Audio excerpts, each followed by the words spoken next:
Je, wajua kwamba simu ya kwanza duniani ilikuwa kubwa kiasi kwamba haingeweza kutoshea mfukoni? Mwaka 1876, Alexander Graham Bell aligundua simu ya kwanza iliyoweza kusafirisha sauti kwa kutumia waya. Baadaye, mwaka 1973, kampuni ya Motorola ilitengeneza simu ya kwanza ya mkononi. Simu hiyo ilikuwa na uzito wa zaidi ya kilo moja na betri yake ilidumu kwa dakika 30 tu za maongezi. Kadiri miaka ilivyopita, simu zikawa ndogo zaidi na zenye uwezo mkubwa zaidi.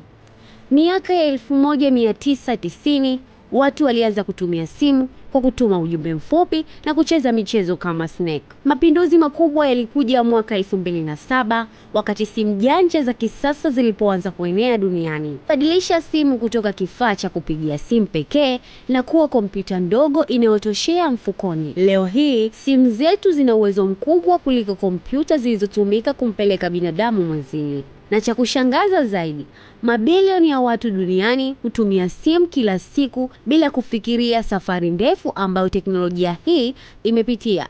Je, unafikiri simu ya miaka 50 ijayo itakuwa na uwezo kiasi gani? Usikose kufuatilia Kijanja Media kwa habari zaidi.